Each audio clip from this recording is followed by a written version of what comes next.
आज से लगभग 5000 साल पहले जब मिस्र में पिरामिड बन रहे थे और मेसोपोटामिया में दुनिया के पहले कानून लिखे जा रहे थे, उसी दौर में दक्षिण एशिया के एक बड़े भूभाग पर एक ऐसी सभ्यता फल फूल रही थी जिसके शहर इतने व्यवस्थित थे कि आज की आधुनिक नगर योजनाओं को भी शर्मिंदा कर दें। लेकिन अजीब बात यह है कि दुनिया को इस सभ्यता के बारे में पता ही नहीं था। हजारों साल तक ये शहर मिट्टी के नीचे दबे रहे, भुला दिए गए, जैसे कभी थे ही नहीं। ये वीडियो इसी सभ्यता के बारे में है, इंडस वैली सिविलाइजेशन, जिसे हड़प्पा सभ्यता भी कहते हैं। और इस वीडियो में हम इसकी पूरी कहानी जानेंगे, शुरू से आखिर तक। इसकी खोज कैसे हुई, इसके शहर कैसे बने थे, लोग कैसे रहते थे, क्या खाते थे, किससे व्यापार करते थे, उनका धर्म क्या था, उनकी लिपि क्यों आज तक पढ़ी नहीं जा सकी, और सबसे बड़ा सवाल, इतनी विकसित सभ्यता खत्म कैसे हो गई। यह एक लंबा वीडियो है, लेकिन अगर आप इतिहास को समझना चाहते हैं, सिर्फ तारीखें और नाम रटना नहीं, तो इसे पूरा देखिए। कहानी शुरू होती है 19वीं सदी के पूर्वार्ध में, जब भारतीय उपमहाद्वीप पर ब्रिटिश औपनिवेशिक शासन था। उस दौर में अंग्रेज अपने साम्राज्य को जोड़ने के लिए रेलवे लाइनें बिछा रहे थे, और रेलवे लाइनें बिछाने के लिए जरूरत होती है गिट्टी की, यानी कुचली हुई ईंटें और पत्थर जो पटरियों के नीचे बिछाई जाती हैं ताकि जमीन मजबूत रहे। 1856 के आसपास जब लाहौर से कराची के बीच रेलवे लाइन बिछाई जा रही थी, तब ठेकेदारों और मजदूरों ने एक काम किया जो आज सुनकर किसी भी पुरातत्वविद का दिल दुखेगा। उन्होंने हड़प्पा के टीलों से हजारों पुरानी पकी हुई ईंटें निकाली और उन्हें रेलवे की गिट्टी के रूप में इस्तेमाल कर लिया। ये ईंटें साधारण नहीं थीं, ये एक प्राचीन शहर के अवशेष थीं। लेकिन उस समय किसी को इसका अंदाजा नहीं था कि वे जो ईंटें तोड़ रहे हैं, वे हजारों साल पुरानी सभ्यता की निशानी हैं। यहां एक बात स्पष्ट करना जरूरी है, हड़प्पा के टीलों पर स्थानीय लोगों की नजर बहुत पहले से थी। वहां के किसान सदियों से इन टीलों से ईंटें निकालकर अपने घर बनाने या खेतों की मेड़ बांधने में इस्तेमाल करते आ रहे थे। उनके लिए यह कोई रहस्य नहीं था कि जमीन के नीचे पुरानी इमारतों के अवशेष हैं। लेकिन उन्हें यह नहीं पता था कि ये अवशेष कितने पुराने हैं या इनका ऐतिहासिक महत्व क्या है। उनके लिए ये बस इमारती सामग्री थी। अब रेलवे निर्माण के दौरान जब ये ईंटें बड़ी मात्रा में निकाली गईं, तब कुछ ब्रिटिश अधिकारियों का ध्यान इस ओर गया। इन ईंटों की गुणवत्ता देखकर उन्हें अचरज हुआ। इतनी एक समान, इतनी अच्छी तरह पकी हुई और इतनी बड़ी संख्या में। लेकिन फिर भी उस दौर में इस मामले को कोई गंभीरता से नहीं लिया गया। हड़प्पा को पहली बार अकादमिक दुनिया के सामने लाने का श्रेय अलेक्जेंडर कनिंघम को जाता है। कनिंघम, जो कि आर्कियोलॉजिकल सर्वे ऑफ इंडिया के पहले डायरेक्टर जनरल थे, 1871 में हड़प्पा के टीलों का दौरा करने पहुंचे। वहां उन्हें कुछ पुरानी मोहरें मिली, छोटे चौकोर पत्थर के टुकड़े जिन पर अजीब चित्र और चिन्ह बने हुए थे। एक मुहर पर एक बैल जैसा जानवर बना था और उसके ऊपर कुछ चिन्ह थे जो किसी लिपि जैसे लगते थे। कनिंघम ने इन मोहरों को रिकॉर्ड किया और अपनी रिपोर्ट में शामिल किया। लेकिन यहां एक महत्वपूर्ण बात समझनी होगी। कनिंघम मुख्य रूप से बौद्ध और मौर्यकालीन स्थलों में रुचि रखते थे। उनका ध्यान अशोक के शिलालेखों, बौद्ध स्तूपों और गुप्तकालीन सिक्कों पर केंद्रित था। उन्होंने हड़प्पा की मोहरों को दर्ज तो किया, लेकिन उन्हें इसकी असली उम्र या महत्व का कोई अनुमान नहीं था। उन्होंने सोचा कि ये अवशेष शायद ऐतिहासिक काल के हैं, यानी कुछ 100 साल पुराने। यह बात उनकी गलती नहीं थी। उस जमाने में किसी को भी अंदाजा नहीं था कि भारतीय उपमहाद्वीप में इतनी पुरानी शहरी सभ्यता हो सकती है। इसके बाद लगभग 50 साल तक हड़प्पा और उसके आसपास के टीले अकादमिक उपेक्षा का शिकार रहे। कोई बड़ी खुदाई नहीं हुई, कोई व्यवस्थित अध्ययन नहीं हुआ।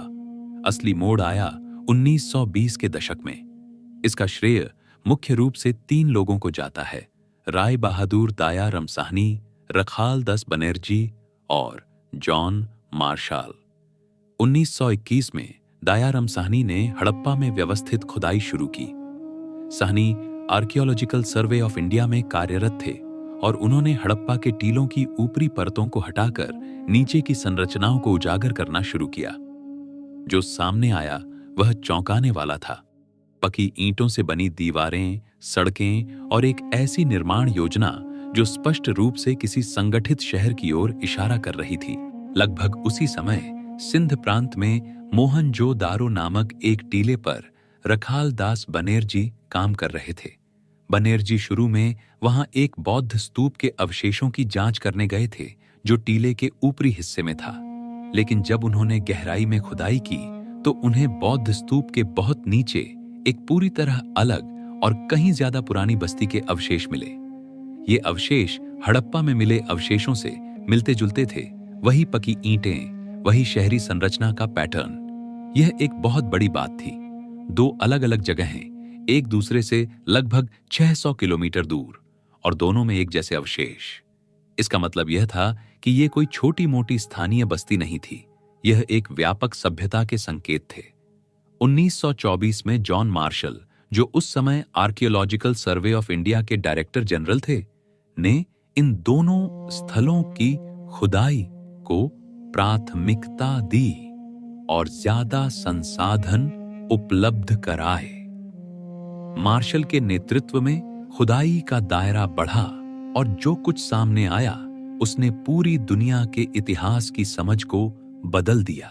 1924 में मार्शल ने द इलस्ट्रेटेड लंदन न्यूज में एक लेख प्रकाशित किया जिसमें उन्होंने घोषणा की कि भारत में एक ऐसी प्राचीन सभ्यता के अवशेष मिले हैं जो मेसोपोटामिया और मिस्र की सभ्यताओं के समकालीन है। इस घोषणा ने अकादमिक जगत में हलचल मचा दी। इस खोज का महत्व इसीलिए भी बड़ा था क्योंकि उस दौर तक पश्चिमी अकादमिक जगत में एक धारणा प्रचलित थी कि भारतीय उपमहाद्वीप में सभ्यता का विकास अपेक्षाकृत देर से हुआ, वैदिक काल से, जो लगभग 1500 ईसा पूर्व के आसपास माना जाता था। लेकिन हड़प्पा और मोहनजोदारो के अवशेष बता रहे थे कि यहाँ शहरी जीवन की शुरुआत वैदिक काल से कम 2000 साल पहले हो चुकी थी। यह एक बड़ा पैराडाइम शिफ्ट था। मार्शल की घोषणा के बाद अगले कुछ दशकों में और कई स्थलों की खोज हुई। यह स्पष्ट होता गया कि यह सभ्यता सिर्फ हड़प्पा और मोहनजोदारो तक सीमित नहीं थी। लोथाल, कलिबंगान, धोलावीरा, रखीगढ़ी, बनावाली, एक के बाद एक स्थल सामने आते गए और हर नई खोज के साथ इस सभ्यता का नक्शा बड़ा होता गया। आज तक लगभग 1500 से अधिक स्थलों की पहचान की जा चुकी है जो इस सभ्यता से जुड़े हैं। इनमें से अधिकांश स्थल आज के भारत और पाकिस्तान में हैं। क्षेत्रफल के हिसाब से इंडस वैली सिविलाइजेशन अपने चरम पर प्राचीन मिस्र और मेसोपोटामिया दोनों से बड़ी थी। यह एक ऐसा तथ्य है जो अक्सर लोगों को चौंकाता है, क्योंकि मिस्र और मेसोपोटामिया को जितनी प्रसिद्धि मिली है उसकी तुलना में इंडस वैली सिविलाइजेशन सामान्य जन चेतना में अपेक्षाकृत कम जगह पाती है। इंडस वैली सिविलाइजेशन को समझने के लिए पुरातत्वविदों ने इसे मोटे तौर पर 3 बड़े चरणों में बांटा है: अर्ली हड़प्पन, मैच्योर हड़प्पन और लेट हड़प्पन। इन तीनों चरणों को मिलाकर यह सभ्यता लगभग 3000 साल से भी ज्यादा की अवधि में फैली हुई है। लेकिन इसकी सबसे विकसित अवस्था, जिसे मैच्योर हड़प्पन कहते हैं, वह एक स्पेसिफिक समय सीमा में आती है। आइए इन तीनों चरणों को अलग अलग समझते हैं।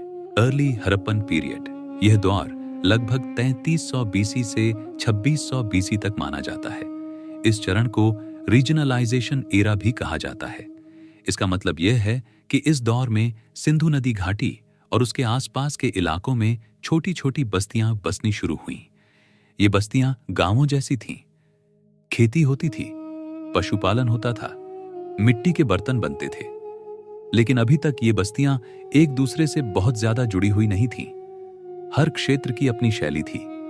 बर्तनों के डिजाइन अलग थे, घर बनाने का तरीका अलग था। कोई एक समान शहरी संस्कृति अभी तक विकसित नहीं हुई थी। इस दौर की कुछ महत्वपूर्ण बस्तियों में मेहरगार का नाम आता है, जो आज के बलूचिस्तान, पाकिस्तान में स्थित है। मेहरगार वास्तव में इंडस वैली सिविलाइजेशन से भी पुराना है। यहाँ की सबसे पुरानी बस्ती लगभग 7000 बीसी की है। यह दक्षिण एशिया की सबसे पुरानी झात कृषि बस्तियों में से एक है। मेहरगार को इंडस वैली सिविलाइजेशन का पूर्ववर्ती माना जाता है, यानी इसे एक तरह की जड़ कह सकते हैं, जिससे आगे चलकर बड़ी सभ्यता का विकास हुआ। यहाँ के लोग गेहूं और जौ उगाते थे, भेड़ बकरियां पालते थे और मिट्टी के बर्तन बनाते थे। अर्ली हड़प्पन काल तक आते आते मेहरगार जैसी बस्तियों से मिलने वाली तकनीकें और सांस्कृतिक प्रथाएं एक बड़े भूभाग पर फैलने लगी थीं। मैच्योर हड़प्पन पीरियड, यह दौर लगभग 2600 बीसी से 1900 बीसी तक चला। यह इस सभ्यता का चरम काल है, वह दौर जब सब कुछ अपनी सबसे विकसित अवस्था में था। इस लगभग 700 साल की अवधि में वो सब कुछ हुआ जिसके लिए यह सभ्यता जानी जाती है। बड़े शहरों का निर्माण, ग्रिड पैटर्न में बनी सड़कें, उन्नत जल निकासी व्यवस्था, मानकीकृत ईंटें, मोहरें, लंबी दूरी का व्यापार और एक ऐसी सांस्कृतिक एकरूपता जो सैकड़ों किलोमीटर दूर बसे शहरों में भी दिखाई देती थी। मोहनजोदारो, हड़प्पा, धोलावीरा, लोथल, कालीबंगन, ये सभी प्रमुख शहर इसी दौर में अपने चरम पर थे। यहां एक बात ध्यान देने योग्य है, 700 साल कोई छोटा समय नहीं है। तुलना के लिए मुगल साम्राज्य लगभग 330 साल चला और ब्रिटिश राज भारत में लगभग 90 साल। मैच्योर हड़प्पन काल इन दोनों से कहीं ज्यादा लंबा था। इतने लंबे समय तक एक बड़े भूभाग पर एक समान शहरी संस्कृति का बने रहना, यह अपने आप में एक उल्लेखनीय बात है। लेट हड़प्पन पीरियड, यह दौर लगभग 1900 बीसी से 1300 बीसी तक माना जाता है। इस चरण में सभ्यता का विघटन शुरू हुआ। बड़े शहर धीरे धीरे छोड़ दिए गए या सिकुड़ गए। जो सांस्कृतिक एकरूपता मैच्योर काल की पहचान थी, वह टूटने लगी। लोग फिर से छोटी बस्तियों में बसने लगे, क्षेत्रीय विविधताएं बढ़ने लगीं। लेकिन यह कोई अचानक हुई घटना नहीं थी। यह एक धीमी प्रक्रिया थी जो कई 100 साल में पूरी हुई। इस पतन के कारणों की चर्चा हम आगे एक अलग चैप्टर में विस्तार से करेंगे। अब आइए भूगोल पर बात करते हैं, क्योंकि इस सभ्यता का भौगोलिक विस्तार अपने आप में चौंकाने वाला है। जब हम इंडस वैली सिविलाइजेशन कहते हैं तो नाम से ऐसा लगता है कि यह सिर्फ सिंधु नदी की घाटी तक सीमित थी, लेकिन यह सच नहीं है। यह नाम इसलिए पड़ा क्योंकि शुरुआती खोजें हड़प्पा और मोहनजोदारो सिंधु नदी के करीब हुईं। लेकिन जैसे जैसे और स्थलों की खोज हुई, यह स्पष्ट होता गया कि यह सभ्यता सिंधु नदी से बहुत आगे तक फैली हुई थी। इसके पश्चिमी छोर पर सुतकागेन डोर है, जो आज के बलूचिस्तान में ईरान की सीमा के पास मकरान तट पर स्थित है। इसके उत्तर में शोर्टुगाई है, जो अफगानिस्तान में अमू दरिया नदी के किनारे है। पूर्व में अलमगिरपुर है, जो आज के उत्तर प्रदेश में है, दिल्ली से ज्यादा दूर नहीं। और दक्षिण में दाई मा बादा है, जो महाराष्ट्र में गोदावरी नदी के करीब है। अगर आप इन चारों बिंदुओं को एक नक्शे पर जोड़ें तो जो क्षेत्र बनता है वह लगभग 12 लाख वर्ग किलोमीटर से अधिक है। इसे पर्सपेक्टिव में रखने के लिए प्राचीन मिस्र का सभ्यता क्षेत्र मुख्य रूप से नील नदी के किनारे एक पतली पट्टी में था, जो लगभग 30,000 वर्ग किलोमीटर के आसपास था। मेसोपोटामिया यानी दजला और फरात नदियों के बीच का क्षेत्र लगभग 65,000 वर्ग किलोमीटर था। इंडस वैली सिविलाइजेशन इन दोनों के सम्मिलित क्षेत्र से भी कई गुना बड़ी थी। लेकिन यहां एक जरूरी न्यूआंस है। इतने बड़े क्षेत्र में यह सभ्यता हर जगह एक समान रूप से विकसित नहीं थी। कुछ इलाकों में बड़े शहर थे, कुछ में मध्यम आकार की बस्तियां और बहुत से इलाकों में छोटे गांव। सभ्यता का सबसे घना क्षेत्र सिंधु और उसकी सहायक नदियों, विशेषकर अब विलुप्त हो चुकी घग्गर हकरा नदी के आसपास था। यहां घग्गर हकरा नदी का जिक्र जरूरी है क्योंकि यह इस सभ्यता के भूगोल को समझने में एक बहुत महत्वपूर्ण कड़ी है। आज अगर आप राजस्थान और हरियाणा के मानचित्र को देखें तो आपको एक सूखी नदी की घाटी दिखेगी जिसे घग्गर कहते हैं। पाकिस्तान की तरफ इसी नदी के विस्तार को हकरा कहा जाता है। आज यह नदी या तो सूखी है या बरसात में कुछ समय के लिए बहती है, लेकिन पुरातात्विक और भूवैज्ञानिक साक्ष्यों से पता चलता है कि हड़प्पा काल में यह एक बड़ी और बारहमासी नदी थी। कुछ शोधकर्ता इसे वैदिक साहित्य में वर्णित सरस्वती नदी से जोड़ते हैं, हालांकि यह पहचान विवादित है और इस पर अकादमिक सहमति नहीं है। जो बात विवादित नहीं है वह यह है कि इस नदी के किनारे बहुत बड़ी संख्या में हड़प्पा कालीन बस्तियां मिली हैं। कुछ अनुमानों के अनुसार सिंधु नदी के किनारे मिलने वाली बस्तियों से भी ज्यादा। इसी कारण कुछ भारतीय पुरातत्वविदों ने यह सुझाव दिया है कि इस सभ्यता को इंडस वैली सिविलाइजेशन की बजाय इंडस सारस्वाती सिविलाइजेशन या सिंधु सरस्वती सिविलाइजेशन कहना ज्यादा उचित होगा। यह एक एकेडमिक डिबेट है जो अभी भी जारी है। इस वीडियो में हम इसे इंडस वैली सिविलाइजेशन या हड़प्पा सभ्यता कहेंगे क्योंकि यह सबसे व्यापक रूप से प्रचलित नाम है, लेकिन यह जान लीजिए कि यह सभ्यता सिंधु नदी तक सीमित नहीं थी। इस सभ्यता के कुछ प्रमुख स्थलों को जान लेना भी जरूरी है क्योंकि आगे के चैप्टर्स में इनका बार बार जिक्र आएगा। हड़प्पा यह आज के पाकिस्तान के पंजाब प्रांत में रावी नदी के किनारे स्थित है। यह पहला स्थल था जिसकी पहचान हुई, इसलिए पूरी सभ्यता का नाम इसी पर पड़ा। यह एक बड़ा शहर था जिसकी आबादी अपने चरम पर शायद 23,000 से 35,000 के बीच रही होगी। मोहनजोदारो सिंध प्रांत पाकिस्तान में सिंधु नदी के किनारे, यह इस सभ्यता का सबसे बड़ा ज्ञात शहर है। इसकी आबादी का अनुमान कुछ पुरातत्वविद 40,000 तक लगाते हैं, हालांकि यह संख्या अनिश्चित है। मोहनजोदारो का अर्थ सिंधी भाषा में मुर्दों का टीला होता है। ये नाम स्थानीय लोगों ने इन टीलों को दिया था। धोलावीरा गुजरात के कच्छ जिले में स्थित ये भारत में मिला सबसे बड़ा हड़प्पा कालीन स्थल है। धोलावीरा की विशेषता यह है कि यह पत्थर से बनाया गया था, जबकि अधिकांश अन्य हड़प्पा कालीन शहर ईंटों से बने थे। 1921 यानी 2021 एडी में यूनेस्को ने धोलावीरा को वर्ल्ड हेरिटेज साइट का दर्जा दिया। लोथल गुजरात में साबरमती नदी के पास। लोथल की सबसे उल्लेखनीय बात यह है कि यहाँ एक बड़ी संरचना मिली है जिसे कई पुरातत्वविद एक डॉकयार्ड यानी बंदरगाह मानते हैं। अगर यह पहचान सही है तो यह दुनिया का सबसे पुराना ज्ञात बंदरगाह होगा। राखीगढ़ी हरियाणा में स्थित। हाल के वर्षों में यह स्थल बहुत चर्चा में रहा है। क्षेत्रफल के हिसाब से कुछ शोधकर्ता इसे मोहनजोदारो से भी बड़ा मानते हैं, हालांकि यहां अभी तक उतनी व्यापक खुदाई नहीं हुई है। राखीगढ़ी से मिले मानव अवशेषों पर डीएनए अध्ययन भी किए गए हैं, जिनके नतीजों ने अकादमिक बहसों को नई दिशा दी है। कालीबंगन राजस्थान में घग्गर नदी के किनारे, यहां जुते हुए खेत के निशान मिले हैं जो इस सभ्यता में कृषि की प्रथाओं का प्रत्यक्ष प्रमाण है। हड़प्पा कालीन शहरों में एक पैटर्न बार बार दिखता है। अदिनसन का पदन तादिस की टिक्का की का कांश आ पटाती अब्बा ता ता तरे शातन पान शहर ता ताहिर दो मुख्य भागों में बटे हुए थे। एक ऊंचा हिस्सा जिसे पुरातत्वविद सिटाडेल या अपर टाउन कहते हैं और एक निचला हिस्सा जिसे लोअर टाउन कहा जाता है। सिटाडेल आमतौर पर शहर के पश्चिमी भाग में होता था। यह एक ऊंचे चबूतरे पर बना होता था। कई जगहों पर यह चबूतरा कच्ची ईंटों से भरकर कृत्रिम रूप से ऊंचा किया गया था। इस ऊंचाई का एक व्यावहारिक कारण था बाढ़ से सुरक्षा। सिंधु और उसकी सहायक नदियां बरसात के मौसम में उफन जाती थीं और ऊंचा चबूतरा शहर के इस हिस्से को पानी से बचाता था। सिटाडेल के चारों ओर मोटी दीवारें भी होती थीं। सिटाडेल में सार्वजनिक इमारतें होती थीं, ऐसी संरचनाएं जो किसी एक परिवार के आवास नहीं लगती बल्कि सामूहिक उपयोग की प्रतीत होती है। मोहनजोदारो का ग्रेट बाथ इसी हिस्से में मिला।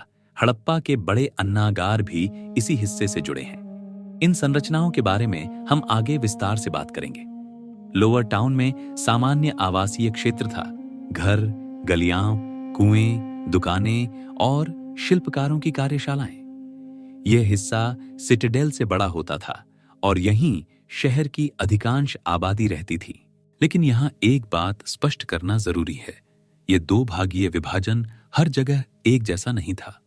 धोलावीरा में उदाहरण के लिए शहर दो नहीं बल्कि 3 भागों में बंटा हुआ था, एक सिटाडेल, एक मिडिल टाउन और एक लोअर टाउन। इसके अलावा एक बड़ा खुला मैदान भी था जो शायद सार्वजनिक समारोहों या बाजार के लिए इस्तेमाल होता था। तो जब हम हड़प्पा कालीन शहरों की बात करते हैं तो एक सामान्य पैटर्न जरूर था, लेकिन हर शहर ने इसे अपनी स्थानीय जरूरतों के अनुसार अडैप्टेड किया था। हड़प्पा कालीन शहरों की सबसे पहली चीज जो किसी भी पुरातत्वविद को प्रभावित करती है वह है सड़कों का लेआउट। ये सड़कें लगभग सीधी थीं और एक दूसरे को समकोण पर काटती थीं, यानी एक ग्रिड पैटर्न बनाती थीं। ये कोई संयोग नहीं था। इसका मतलब ये है कि ये शहर पहले से योजना बनाकर बसाए गए थे। कोई बैठा, सोचा, नक्शा बनाया और फिर उसके अनुसार शहर का निर्माण हुआ। मोहनजोदारो में मुख्य सड़कें लगभग 9 से 10 मीटर चौड़ी थीं, इतनी चौड़ी कि 2 बैलगाड़ियां आराम से एक दूसरे के बगल से गुजर सकें। इन मुख्य सड़कों से छोटी गलियां निकलती थीं जो लगभग 1.5 से 3 मीटर चौड़ी थीं। इन गलियों के दोनों ओर घर बने होते थे। एक दिलचस्प बात यह है कि अधिकांश घरों के दरवाजे मुख्य सड़क पर नहीं बल्कि गलियों में खुलते थे। इसका कारण शायद यह था कि मुख्य सड़कें व्यापार और आवागमन के लिए थीं और घरों के प्रवेश द्वार गलियों में रखने से एक तरह की प्राइवेसी बनी रहती थी। यह एक छोटी सी बात लग सकती है, लेकिन यह शहरी डिजाइन में सोच समझकर किए गए निर्णय का सबूत है। अब तुलना कीजिए, उसी दौर में मेसोपोटामिया के शहर जैसे यूर में सड़कें टेढ़ी मेढ़ी थीं, बिना किसी स्पष्ट पैटर्न के। ये शहर ऑर्गेनिकली बसे थे, यानी लोगों ने जहां जगह मिली वहां घर बना लिया और सड़कें बाद में बची हुई जगह से गुजरी। इंडस वैली के शहरों में ऐसा नहीं था। यहां पहले सड़कें तय हुईं, फिर उनके बीच में मकान बने। अब एक ऐसी बात जो सुनने में बहुत साधारण लगती है लेकिन है बेहद महत्वपूर्ण, ईंटें। हड़प्पा कालीन सभ्यता में जो ईंटें इस्तेमाल होती थीं उनका अनुपात लगभग हर जगह एक जैसा था। लंबाई, चौड़ाई और ऊंचाई का अनुपात 4:2:1। यह अनुपात मोहनजोदारो में भी वही था, हड़प्पा में भी, लोथल में भी, कालीबंगन में भी। सैकड़ों किलोमीटर दूर बसे शहरों में एक ही मानक की ईंटें। इसका मतलब क्या है? इसका मतलब यह है कि या तो कोई केंद्रीय सत्ता थी जो इन मानकों को लागू करती थी, या फिर इतनी मजबूत सांस्कृतिक परंपरा थी कि लोग स्वेच्छा से इन मानकों का पालन करते थे। दोनों ही स्थितियों में यह एक उच्च स्तर के संगठन की ओर इशारा करता है। आज के संदर्भ में इसे समझें, यह ऐसा है जैसे बिना इंटरनेट, बिना टेलीफोन, बिना तेज आवागमन के साधनों के एक बड़े भूभाग पर बिल्डिंग कोड्स लागू किए जा रहे हों। ईंटें 2 प्रकार की होती थीं, कच्ची ईंटें जो धूप में सुखाई जाती थीं और पकी ईंटें जो भट्टी में पकाई जाती थीं। नींव और जमीन के नीचे के हिस्सों में अक्सर कच्ची ईंटें इस्तेमाल होती थीं, जबकि बाहरी दीवारों और नालियों में पकी ईंटें लगाई जाती थीं। पकी ईंटों का इतने बड़े पैमाने पर इस्तेमाल भी इस सभ्यता की एक खासियत है। मेसोपोटामिया में पकी ईंटों का इस्तेमाल कम होता था क्योंकि वहां ईंधन की कमी थी। सिंधु क्षेत्र में उस समय शायद पर्याप्त वन थे जो भट्टियों के लिए ईंधन उपलब्ध कराते थे। अगर ईंटें इस सभ्यता की अनदेखी उपलब्धि हैं, तो जल निकासी व्यवस्था इसकी सबसे चर्चित उपलब्धि है। और इसकी वजह भी है क्योंकि हड़प्पा कालीन नालियां इतनी व्यवस्थित थीं कि प्राचीन दुनिया में इनकी कोई बराबरी नहीं मिलती। लगभग हर घर में एक स्नान घर होता था। इस स्नान घर का फर्श ईंटों से बना होता था और उसमें ढलान होती थी ताकि पानी एक नाली की ओर बहे। ये नाली घर की दीवार से होते हुए बाहर गली की नाली में जाती थी। गली की नालियां पकी ईंटों या पत्थर की शिलाओं से ढकी होती थीं, यानी ये कवर्ड ड्रेन थीं। ये छोटी नालियां बड़ी नालियों में मिलती थीं और बड़ी नालियां मुख्य सड़कों के किनारे चलती हुई शहर से बाहर पानी ले जाती थीं। कुछ जगहों पर नालियों के बीच में छोटे गड्ढे बने होते थे जो सोक पिट्स या सम्प पिट्स का काम करते थे, यानी ठोस कचरा यहां रुक जाता था और पानी आगे बढ़ जाता था। इसका मतलब यह है कि इन लोगों को पता था कि अगर ठोस कचरा नालियों में बहता रहेगा तो नालियां बंद हो जाएंगी। इसलिए उन्होंने फिल्टरिंग का एक सिस्टम बनाया। नालियों की सफाई के लिए कुछ जगहों पर ढक्कन हटाने योग्य थे ताकि समय समय पर सफाई की जा सके। अब जरा सोचिए, आज भी भारत और पाकिस्तान के कई शहरों में ओपन ड्रेन्स हैं जिनमें कचरा बहता रहता है। और 4,500 साल पहले इन लोगों के पास कवर्ड ड्रेनेज सिस्टम था, सोक पिट्स थीं और रिमूवेबल कवर्स थे सफाई के लिए। ये तुलना करने के लिए नहीं कह रहा, बस यह पर्सपेक्टिव देने के लिए कि यह उपलब्धि कितनी असाधारण थी। रोम, जो अपनी जल व्यवस्था के लिए मशहूर है, वह इस सभ्यता से लगभग 2000 साल बाद आया। रोम की क्लोआका मैक्सिमा, जो उसकी सबसे बड़ी सीवर लाइन थी, 6ठी शताब्दी बीसी में बनी। हड़प्पाकालीन नालियां उससे लगभग 2000 साल पुरानी हैं। मोहनजोदारो के सिटाडेल में एक संरचना मिली है जिसे पुरातत्वविदों ने ग्रेट बाथ नाम दिया है। यह एक बड़ा आयताकार कुंड है, लगभग 12 मीटर लंबा, 7 मीटर चौड़ा और लगभग 2.5 मीटर गहरा।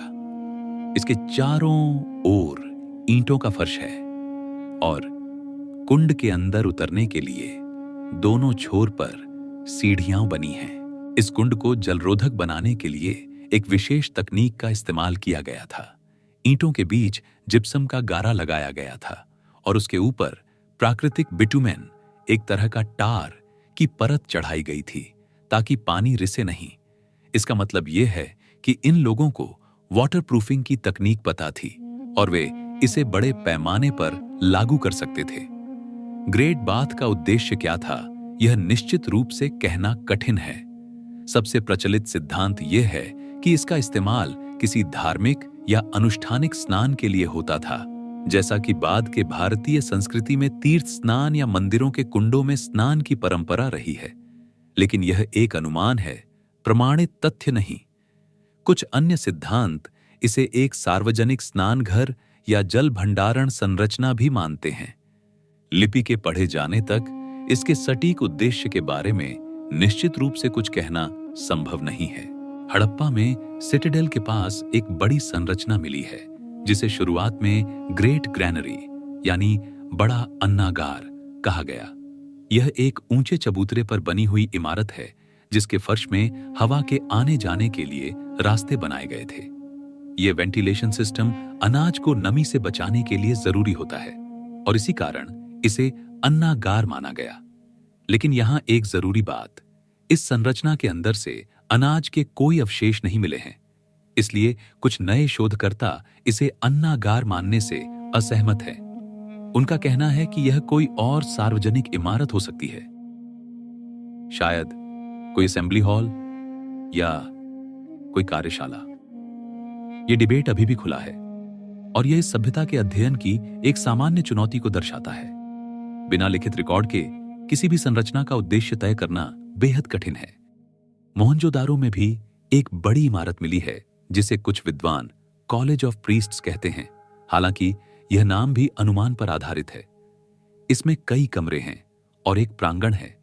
इसी तरह की बड़ी सार्वजनिक इमारतें अन्य स्थलों पर भी मिली हैं, लेकिन उनका सटीक कार्य अनिश्चित बना हुआ है। आम आवासीय घरों की बात करें तो ये भी अच्छी तरह बनाए गए थे। अधिकांश घर पकी ईंटों के थे, 1 या 2 मंजिल के और एक केंद्रीय आंगन के चारों ओर बने होते थे। यह आंगन हवा और रोशनी का मुख्य स्रोत होता था। बाहरी दीवारों में खिड़कियां या तो नहीं होती थीं या बहुत छोटी होती थीं। इसका कारण शायद प्राइवेसी और सुरक्षा दोनों था। लगभग हर घर में एक कुआं होता था। मोहनजोदारो में सैकड़ों कुएं मिले हैं। हर घर में स्नान का स्थान था और हर घर की नाली बाहर की नाली से जुड़ी हुई थी। कुछ बड़े घरों में ऊपरी मंजिल तक जाने के लिए सीढ़ियां भी मिली हैं। घरों का आकार अलग अलग था। कुछ छोटे एक कमरे के घर भी मिले हैं और कुछ बड़े बहुकक्षीय आवास भी। इससे यह संकेत मिलता है कि समाज में आर्थिक विभिन्नता थी। कुछ लोग ज्यादा संपन्न थे, कुछ कम। किसी भी प्राचीन सभ्यता की अर्थव्यवस्था की बुनियाद खेती होती है और इंडस वैली सिविलाइजेशन इसका अपवाद नहीं थी। इस सभ्यता के लोग कई तरह की फसलें उगाते थे। पुरातात्विक साक्ष्यों से पता चलता है कि गेहूं और जौ प्रमुख खाद्यान्न थे। इसके अलावा मटर, तिल, सरसों और खजूर के भी अवशेष मिले हैं। कपास की खेती भी होती थी और यह एक बहुत महत्वपूर्ण बात है क्योंकि इंडस वैली सिविलाइजेशन संभवतः दुनिया की पहली सभ्यता है जिसने कपास की खेती और उससे कपड़ा बनाने का काम किया। मोहनजोदारो से कपड़े का एक छोटा टुकड़ा मिला है जो एक चांदी के बर्तन से चिपका हुआ था। यह कपास के कपड़े का सबसे पुराना ज्ञात उदाहरणों में से एक है। एक और दिलचस्प बात, लोथल और कुछ अन्य गुजरात के स्थलों से चावल के अवशेष भी मिले हैं। इसका मतलब यह है कि इस सभ्यता के पूर्वी और दक्षिणी हिस्सों में चावल की खेती भी होती थी, जबकि पश्चिमी और उत्तरी हिस्सों में गेहूं और जौ प्रमुख थे। यह भौगोलिक विविधता इस सभ्यता के बड़े आकार को दर्शाती है। अलग अलग जलवायु क्षेत्रों में अलग अलग फसलें, काली बंगन से जुते हुए खेत के निशान मिले हैं जो 2 दिशाओं में क्रॉस करते हैं। इससे अनुमान लगाया जाता है कि एक ही खेत में 2 अलग अलग फसलें एक साथ उगाई जाती थीं, एक तरह की इंटरक्रॉपिंग। यह एक उन्नत कृषि तकनीक है जो भूमि की उत्पादकता बढ़ाती है। पशुपालन भी अर्थव्यवस्था का अहम हिस्सा था। गाय, भैंस, भेड़, बकरी और विशेष रूप से हम्प्ड बुल यानी कुबड़ वाला बैल इस सभ्यता में बहुत महत्वपूर्ण था। मोहरों पर सबसे ज्यादा जो जानवर दिखाई देता है वह यही कुबड़ वाला बैल है। कुत्ते, बिल्लियां और शायद हाथी भी पालतू या अर्धपालतू थे। हाथी की आकृतियां कई मोहरों और मिट्टी की मूर्तियों पर मिलती हैं। घोड़े के साक्ष्य बहुत कम और विवादित हैं। अधिकांश पुरातत्वविद मानते हैं कि घोड़ा इस सभ्यता में या तो अनुपस्थित था या बहुत दुर्लभ था। इंडस वैली सिविलाइजेशन सिर्फ किसानों की सभ्यता नहीं थी, यह कुशल शिल्पकारों की भी सभ्यता थी। और इन शिल्पकारों के काम की गुणवत्ता देखकर आज भी हैरानी होती है। मन के बनाना, बीड मेकिंग, यह इस सभ्यता के सबसे विकसित शिल्पों में से एक था। चन्हूदड़ो और लोथल में बड़े पैमाने पर मन के बनाने की कार्यशालाएं मिली हैं। ये मन के कार्नेलियन, लाजवर्द, लापिस लाजुलाई, जैस्पर, एगेट और स्टियरटाइट जैसे पत्थरों से बनाए जाते थे। कार्नेलियन के लंबे मन के विशेष रूप से उल्लेखनीय हैं। ये कई सेंटीमीटर लंबे, पतले और अत्यंत सममित होते थे। इन्हें बनाने के लिए पत्थर को पहले गर्म किया जाता था, फिर घिसा जाता था और फिर बारीक छेद किया जाता था। यह एक बहुत धीमी और कठिन प्रक्रिया थी। इतने बारीक छेद करने के लिए जिस ड्रिल का इस्तेमाल होता था उसकी तकनीक इतनी उन्नत थी कि मेसोपोटामिया में भी इसकी मांग थी। मोहरें, सील्स, हड़प्पा कालीन मोहरें इस सभ्यता की सबसे प्रतिष्ठित कलाकृतियां हैं। ये आमतौर पर स्टियरटाइट, एक मुलायम पत्थर से बनाई जाती थीं। मोहरें छोटी होती थीं, लगभग 2.5 से 5 सेंटीमीटर चौड़ी, और इन पर बहुत बारीक नक्काशी होती थी। एक तरफ किसी जानवर की आकृति होती थी, बैल, हाथी, गैंडा, बाघ या एक रहस्यमयी यूनिकॉर्न जैसा प्राणी, और ऊपर इंडस लिपि के चिन्ह होते थे। दूसरी तरफ एक उभरा हुआ बटन जैसा हिस्सा होता था जिसमें छेद होता था, शायद धागा पिरोकर गले में लटकाने या किसी चीज से बांधने के लिए। इन मोहरों का इस्तेमाल सबसे ज्यादा संभवतः व्यापार में होता था, जैसे आज हम किसी पैकेज पर सील लगाते हैं। माल की गांठों पर गीली मिट्टी लगाकर उस पर मुहर दबाई जाती थी, जिससे यह पता चलता था कि माल किसका है या कहां से आया है। ऐसी मिट्टी की छापें, सीलिंग्स, कई स्थलों पर बड़ी संख्या में मिली हैं। धातु का काम, इस सभ्यता के लोग तांबे और कांसे के अच्छे शिल्पकार थे। तांबे और टिन को मिलाकर कांसा बनाना यानी ब्रॉन्ज मेटलर्जी इन्हें आती थी। मोहनजोदारो से मिली डांसिंग गर्ल की कांसे की मूर्ति इसका सबसे मशहूर उदाहरण है। यह एक छोटी सी मूर्ति है, लगभग 11 सेंटीमीटर ऊंची, जिसमें एक युवती को खड़े होकर एक हाथ कमर पर रखे और दूसरे हाथ में चूड़ियां पहने दिखाया गया है। यह मूर्ति लॉस्ट वैक्स कास्टिंग तकनीक से बनाई गई है, एक ऐसी तकनीक जिसमें पहले मोम का मॉडल बनाया जाता है, फिर उसके ऊपर मिट्टी चढ़ाई जाती है, फिर गर्म करके मोम पिघलाया जाता है और बची हुई खोखली जगह में पिघली धातु डाली जाती है। सोने और चांदी के आभूषण भी मिले हैं, हालांकि बड़ी मात्रा में नहीं। तांबे के औजार, चाकू, कुल्हाड़ी, छेनी, मछली पकड़ने के कांटे सामान्य रूप से इस्तेमाल होते थे। लेकिन एक उल्लेखनीय बात यह है कि लोहे का इस्तेमाल इस सभ्यता में नहीं होता था। लोहे की तकनीक इस क्षेत्र में बहुत बाद में, लगभग 1200 बीसी के आसपास आई। मिट्टी के बर्तन, पॉटरी, हड़प्पा कालीन मिट्टी के बर्तन आमतौर पर चाक पर बनाए जाते थे और भट्टी में पकाए जाते थे। एक विशेष शैली जो पूरी सभ्यता में दिखती है वह है लाल रंग की पृष्ठभूमि पर काले रंग से बनाए गए डिजाइन, ज्यामितीय पैटर्न, मछलियां, पक्षी, पत्तियां और अन्य प्राकृतिक आकृतियां। बर्तनों के आकार और डिजाइन में भी एक मानकीकरण दिखता है जो ईंटों जैसे ही सांस्कृतिक एकरूपता की ओर इशारा करता है।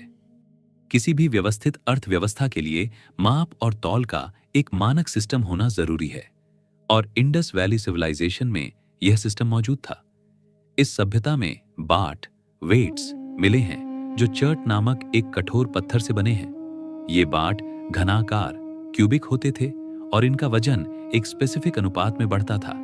सबसे छोटा बाट लगभग 0.8 ग्राम का होता था और उसके बाद 1, 2, 4, 8, 16, 32, 64 के अनुपात में बढ़ता जाता था, यानी एक बाइनरी सिस्टम जैसा, जिसमें हर अगला बाट पिछले से 2 गुना था। बड़े बांटों में यह अनुपात बदलता था 10, 100, 200, 500 और 800 के गुणकों में। यह मानकीकृत बांट व्यवस्था हड़प्पा से लेकर लोथल तक हर प्रमुख स्थल पर एक जैसी मिलती है। इसका मतलब यह है कि व्यापार में एक समान मापतौल का इस्तेमाल होता था, चाहे आप मोहनजोदारो में सौदा करें या धोलावीरा में। लंबाई मापने के लिए भी स्केल मिले हैं।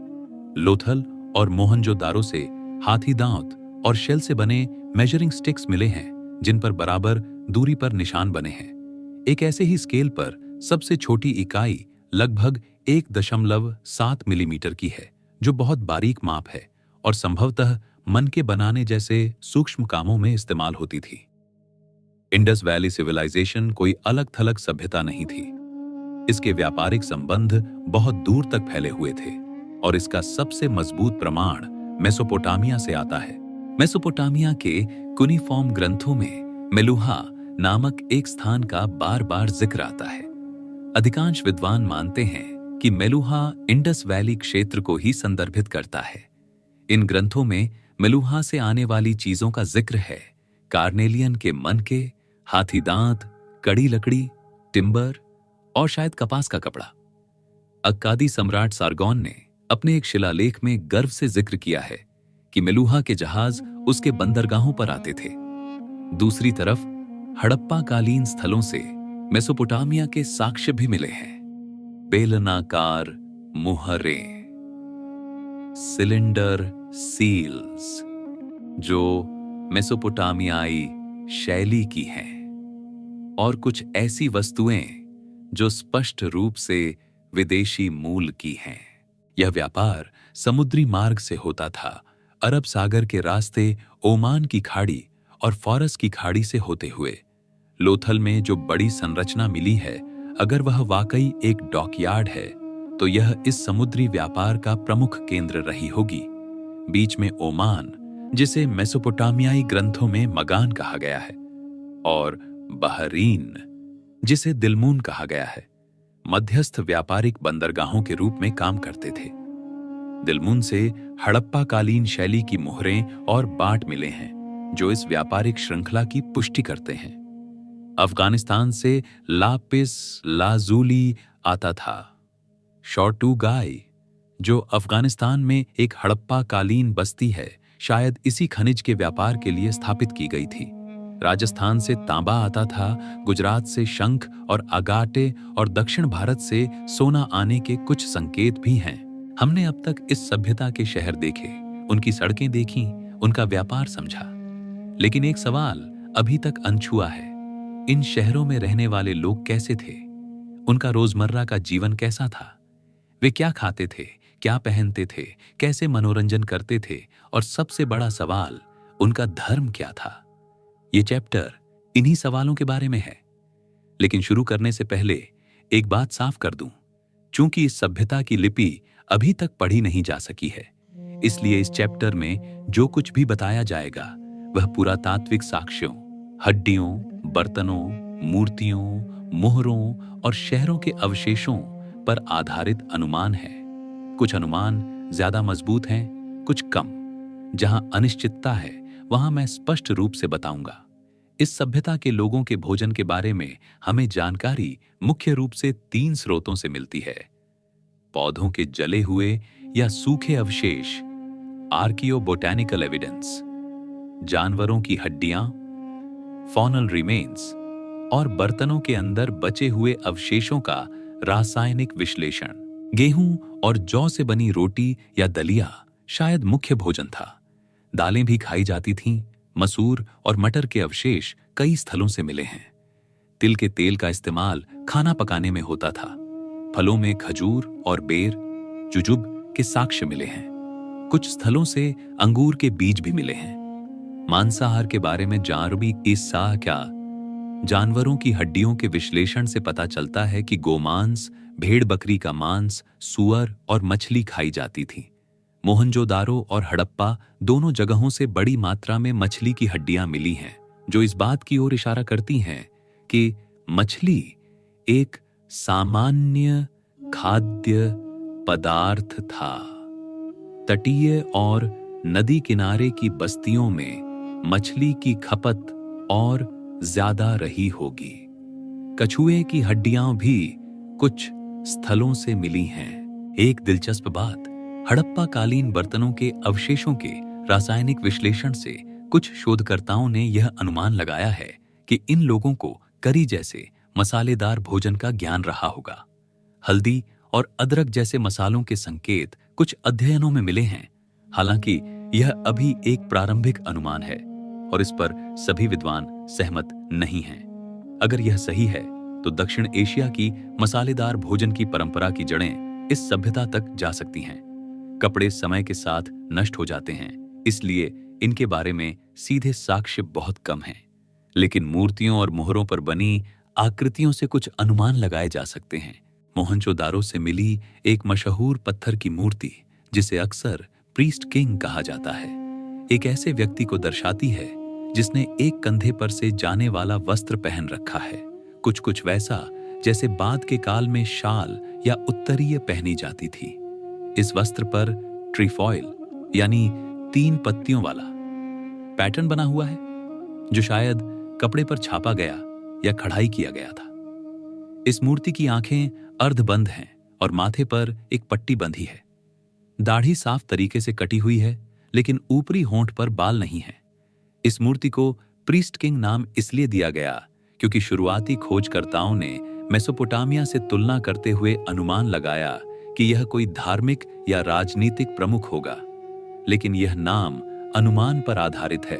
हमें नहीं पता कि यह व्यक्ति वास्तव में कौन था। आभूषणों की बात करें तो यह सभ्यता आभूषण प्रेमी थी और यह बात पुरुषों और महिलाओं दोनों पर लागू होती है। हार, कंगन, चूड़ियां, कमरपट्टी, पायल, अंगूठी और कान के आभूषण, हर तरह के गहने मिले हैं। ये सोने, चांदी, तांबे, शंख, स्टियाटाइट और विभिन्न अर्धकीमती पत्थरों से बने होते थे। शंख की चूड़ियां विशेष रूप से लोकप्रिय लगती हैं। बड़ी मात्रा में शंख की चूड़ियां और उन्हें बनाने की कार्यशालाएं मिली है। आज भी बंगाल और कुछ अन्य क्षेत्रों में शंख की चूड़ियों की परंपरा जीवित है। क्या इसकी जड़ें हड़प्पा काल तक जाती हैं? यह एक रोचक संभावना है, हालांकि इसे प्रमाणित करना कठिन है। एक और बात, मोहनजोदारो से हाथी दांत की कंघियां मिली हैं और तांबे के दर्पण भी। इससे पता चलता है कि व्यक्तिगत साज सज्जा इन लोगों के जीवन का एक सामान्य हिस्सा था। यह एक ऐसा विषय है जिसके बारे में बहुत कम बात होती है, लेकिन कुछ साक्ष्य हैं जो इन लोगों के मनोरंजन की झलक देते हैं। मिट्टी की खिलौना गाड़ियां, टॉय कार्ट्स कई स्थलों से मिली हैं। छोटी बैलगाड़ियां जिनके पहिए घूमते हैं, ये स्पष्ट रूप से बच्चों के खिलौने हैं। मिट्टी की सीटियां, विसल्स भी मिली हैं जो पक्षियों या जानवरों के आकार की हैं। छोटी मिट्टी की गेंदें और पत्थर के गोटे, गेम पीसेस मिले हैं जो शायद किसी बोर्ड गेम के हिस्से थे। मोहनजोदारो से एक क्यूबिकल डाइस भी मिला है, पासा, जिसके 6 पहलुओं पर बिंदु बने हैं, बिल्कुल वैसे ही जैसे आज के पासे पर होते हैं। यह दुनिया के सबसे पुराने ज्ञात पासों में से एक है। कुछ मिट्टी की मूर्तियां ऐसी मुद्राओं में हैं जो नृत्य का संकेत देती हैं। कांसे की डांसिंग गर्ल की मुद्रा भी एक आत्मविश्वास से भरी मुद्रा है। इससे अनुमान लगाया जाता है कि नृत्य और शायद संगीत इस समाज का हिस्सा था। हालांकि संगीत वाद्य यंत्रों के प्रत्यक्ष साक्ष्य बहुत कम हैं। यह इस सभ्यता के बारे में सबसे कठिन और सबसे विवादित विषय है। बिना लिपि पढ़े किसी सभ्यता के धर्म को समझना लगभग असंभव है। हम जो कुछ भी कह सकते हैं वह मोहरों, मूर्तियों और संरचनाओं की व्याख्या पर आधारित है, और व्याख्याएं बदलती रहती है। प्रोटो शिवा सिद्धांत। मोहनजोदारो की एक मशहूर मोहर पर एक आकृति बनी है जिसे जॉन मार्शल ने प्रोटो शिवा या पशुपाटी नाम दिया। इस मोहर पर एक व्यक्ति योगासन जैसी मुद्रा में बैठा है, पैर मोड़कर, हाथ घुटनों पर। उसके सिर पर एक बड़ा शिरस्त्राण है जिसमें 2 सींग जैसी संरचनाएं हैं। उसके चारों ओर जानवर हैं, हाथी, बाघ, गैंडा, भैंसा, और उसके आसन के नीचे 2 हिरण। मार्शल ने इसकी तुलना बाद के हिंदू धर्म के शिव से की। शिव जो पशुपति हैं, पशुओं के स्वामी; शिव जो योगेश्वर हैं, योग के स्वामी; शिव जिनका संबंध बैल से है। इस व्याख्या ने बहुत लोकप्रियता हासिल की और आज भी कई किताबों में यह मिलती है, लेकिन इसे सब विद्वान स्वीकार नहीं करते। कुछ का कहना है कि इस आकृति की मुद्रा जरूरी नहीं कि योगासन हो, यह बस एक सामान्य बैठने की मुद्रा हो सकती है। सींग वाला शिरस्त्राण कई प्राचीन संस्कृतियों में देवताओं या प्रमुख व्यक्तियों का प्रतीक था। इसका शिव से संबंध जोड़ना एक रेट्रोएक्टिव इंटरप्रिटेशन हो सकता है, और जानवरों से घिरी आकृति का मतलब पशुपति ही हो, यह भी निश्चित नहीं है। यह डिबेट इसलिए महत्वपूर्ण है क्योंकि अगर पशुपाती सिद्धांत सही है तो इसका मतलब यह होगा कि हिंदू धर्म की कुछ जड़ें सीधे इंडस वैली सिविलाइजेशन से जुड़ी हैं, जो इसे दुनिया की सबसे पुरानी जीवित धार्मिक परंपराओं में से एक बनाएगा। यह एक बड़ा दावा है और इसे प्रमाणित करना कठिन है। मातृदेवी, मदर गॉडेस सिद्धांत। बड़ी संख्या में छोटी मिट्टी की स्त्री मूर्तियां मिली हैं। इनमें से कई में स्त्री के शरीर को अतिरंजित रूप में दिखाया गया है, विशेषकर कूल्हे और वक्ष। इन्हें देखकर शुरुआती पुरातत्वविदों ने अनुमान लगाया कि ये किसी मातृदेवी या उर्वरता की देवी की मूर्तियां हैं। ऐसी मूर्तियां मेसोपोटामिया, मिस्र और यूरोप की प्राचीन सभ्यताओं में भी मिलती हैं, और वहां भी इन्हें उर्वरता पूजा से जोड़ा गया है। लेकिन यहां भी सवाल है, क्या ये सच में देवी की मूर्तियां हैं, या ये सिर्फ खिलौने हैं, या कला की वस्तुएं, या फिर किसी अनुष्ठान में इस्तेमाल होने वाली वस्तुएं जिनका देवी पूजा से कोई संबंध नहीं? यह कहना कठिन है। यह ध्यान रखना जरूरी है कि हर स्त्री मूर्ति का मतलब मदर गॉडेस नहीं होता। यह एक ऐसा अनुमान है जो 20वीं सदी की शुरुआत में बहुत प्रचलित था, लेकिन अब कई विद्वान इसे जरूरत से ज्यादा सरलीकृत मानते हैं। वृक्ष पूजा और जल का महत्व। कुछ मोहरों पर पीपल के पेड़ की आकृतियां बनी हैं और कुछ पर पेड़ से जुड़े अनुष्ठान जैसे दृश्य दिखते हैं। इससे अनुमान लगाया जाता है कि वृक्ष पूजा या प्रकृति पूजा इस सभ्यता का हिस्सा रही होगी। पीपल का पेड़ बाद के हिंदू और बौद्ध धर्म दोनों में पवित्र माना जाता है। क्या इसकी शुरुआत हड़प्पा काल से हुई? संभव है, लेकिन प्रमाणित नहीं। जल का इस सभ्यता में स्पष्ट रूप से विशेष महत्व था। ग्रेट बाथ इसका सबसे बड़ा संकेत है। हर घर में स्नान की व्यवस्था, कुओं की बड़ी संख्या और जल प्रबंधन पर इतना जोर, सब इस ओर इशारा करता है कि जल इन लोगों के लिए सिर्फ एक भौतिक जरूरत नहीं, बल्कि शायद एक अनुष्ठानिक महत्व की चीज भी था। बाद के भारतीय संस्कृति में अनुष्ठानिक स्नान की जो गहरी परंपरा है, कुछ विद्वान उसकी जड़ें यहीं देखते हैं। एक उल्लेखनीय अनुपस्थिति। एक बात जो इस सभ्यता को मिस्र और मेसोपोटामिया से बिल्कुल अलग करती है, यहाँ कोई बड़ा मंदिर नहीं मिला है।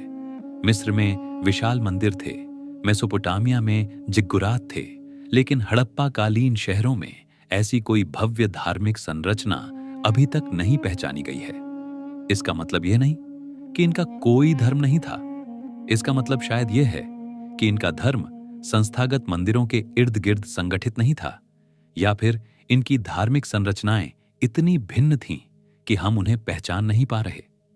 अगर आप यहां तक आ गए हैं तो आपने इस सभ्यता की खोज देखी, इसके शहर देखे, इसकी अर्थव्यवस्था और रोजमर्रा का जीवन समझा।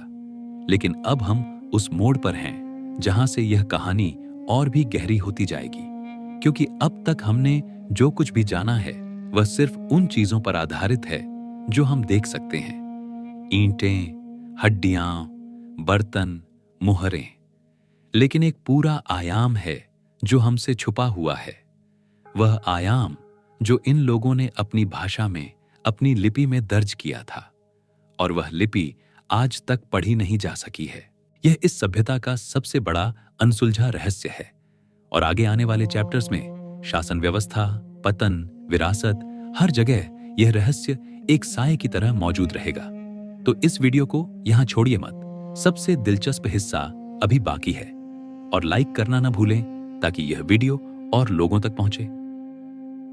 अब चलिए बात करते हैं उस लिपि की जिसने दुनिया भर के भाषाविदों को 100 साल से परेशान कर रखा है। इंडस लिपि के नमूने सबसे ज्यादा मुहरों पर मिलते हैं। वही छोटी स्टीएटाइट की मुहरें जिनके बारे में हम पहले बात कर चुके हैं। लेकिन मुहरों के अलावा यह लिपि और भी कई जगहों पर मिलती है। मिट्टी के बर्तनों पर, तांबे की तख्तियों पर, हाथी दांत और हड्डी की छड़ों पर, और कुछ मामलों में धातु के औजारों पर भी। धोलावीरा से एक बड़ा साइन बोर्ड मिला है जिस पर इंडस लिपि के 10 बड़े चिन्ह बने हैं। ये चिन्ह शायद लकड़ी या किसी अन्य सामग्री में जड़े गए थे और किसी प्रवेश द्वार के ऊपर लगाए गए थे। ये साइन बोर्ड इसलिए महत्वपूर्ण है क्योंकि यह बताता है कि लिपि का इस्तेमाल सिर्फ छोटी मुहरों तक बनी था। इससे इस जानपास का तुदा इतन सा तास्ता तकुत्तान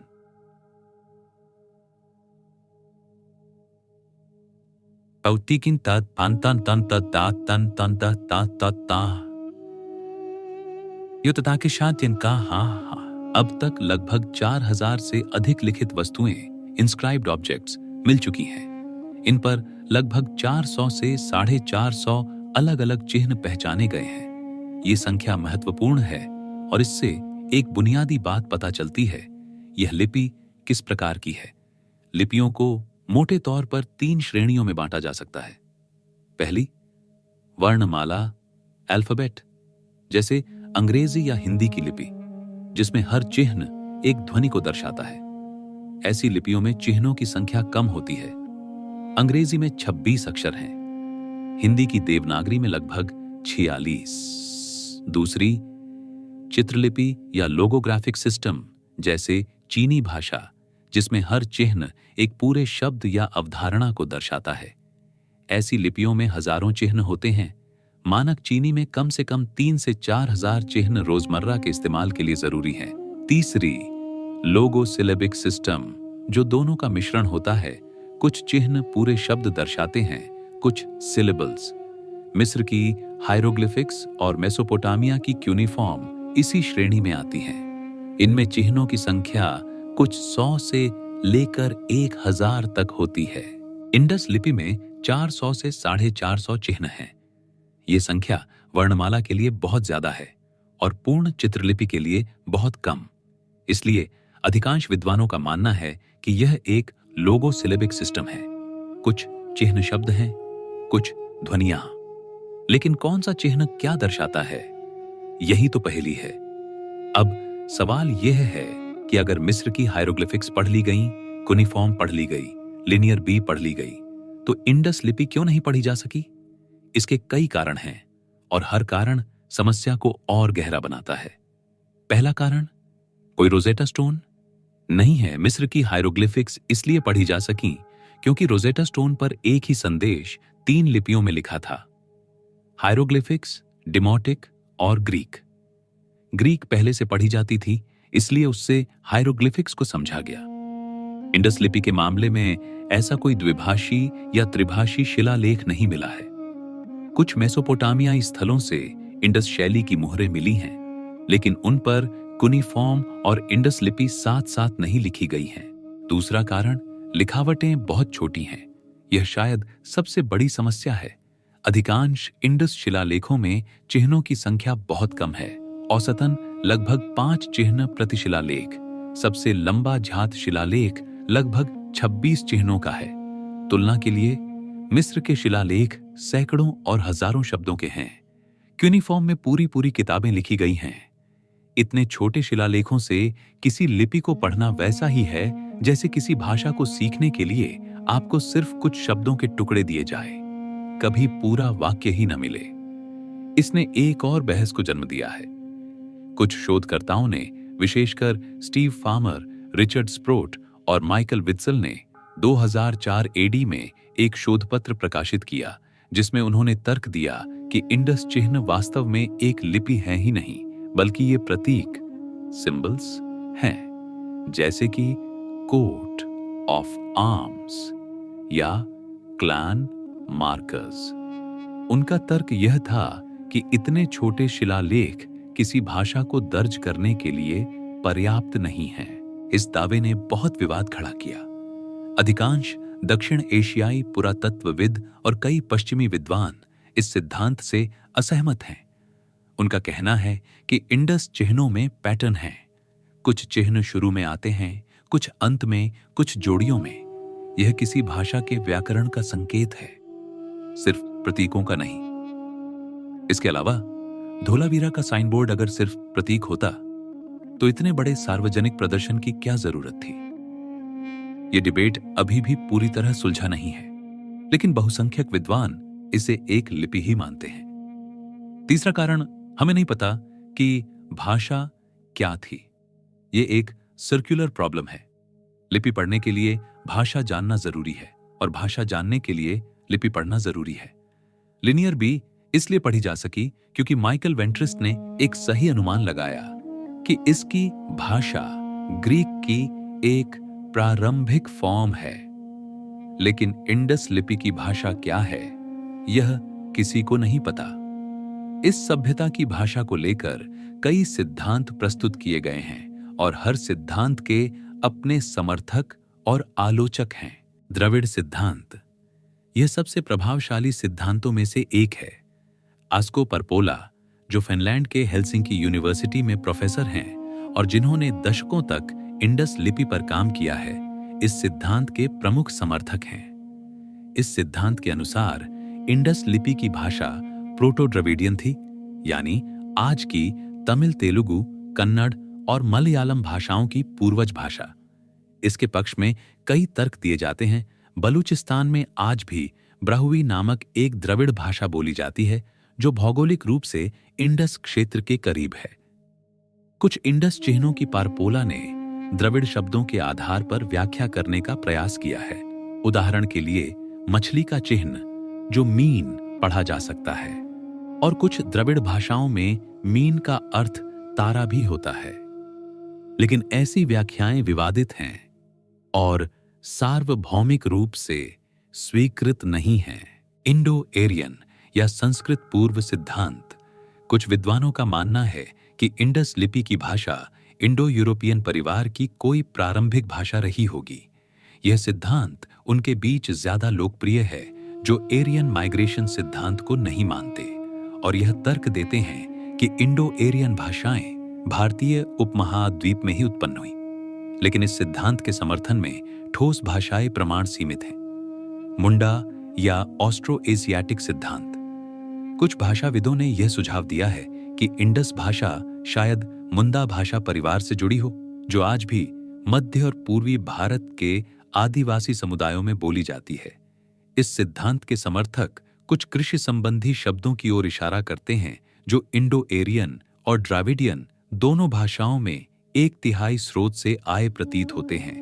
अज्ञात भाषा परिवार, और अंत में यह भी संभव है कि इंडस भाषा किसी ऐसे भाषा परिवार की हो जो अब पूरी तरह विलुप्त हो चुका है, जैसे सुमेरियन मेसोपोटामिया में एक अकेली भाषा थी जिसका कोई झांत रिश्तेदार नहीं है। कभी कभी किसी सभ्यता के बारे में जो चीजें नहीं मिलती वे उतनी ही महत्वपूर्ण होती हैं जितनी जो मिलती है, और इंडस वैली सिविलाइजेशन के मामले में जो नहीं मिला उसकी सूची बहुत बोलती है। कोई महल नहीं मिला। मिस्र में फिरौन के महल थे, विशाल, भव्य, सामान्य घरों से बिल्कुल अलग। मेसोपोटामिया में यूअर के राजघराने के महल थे, बाद में बेबीलोन के नबूकदनेजर के महल थे। लेकिन हड़प्पा कालीन शहरों में ऐसी कोई इमारत नहीं मिली जिसे देखकर कहा जा सके कि यहां कोई शासक रहता था। सिटाडेल में बड़ी सार्वजनिक इमारतें जरूर हैं, लेकिन वे किसी व्यक्तिगत शासक के निवास जैसी नहीं दिखती। कोई राजा की मूर्ति या चित्र नहीं मिला। मिस्र में फिरौन की विशाल मूर्तियां बनती थीं, रमेसेस द सेकंड की अबू सिम्बल की मूर्तियां, स्फिंक्स और अनगिनत अन्य। मेसोपोटामिया में राजाओं के शिलालेख होते थे जिनमें वे अपनी विजयों का बखान करते थे। इंडस वैली में ऐसा कुछ भी नहीं है। प्रीस्ट किंग की मूर्ति मिली है, लेकिन यह बहुत छोटी है, लगभग 18 सेंटीमीटर ऊंची, और इसमें कोई ऐसा संकेत नहीं है जो इसे एक शासक की मूर्ति साबित करे।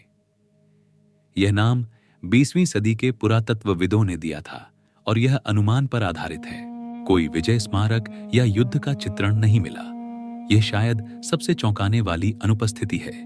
मिस्र की दीवारों पर फिरौन दुश्मनों को मारते हुए दिखाए गए हैं। मेसोपोटामिया में स्टीली ऑफ वल्चर्स जैसी कलाकृतियां हैं जिनमें युद्ध के भीषण दृश्य हैं। अकेडियन शासक नारम सिन का विक्ट्री स्टीले है, जिसमें वह पहाड़ पर चढ़ते हुए शत्रुओं को कुचल रहा है।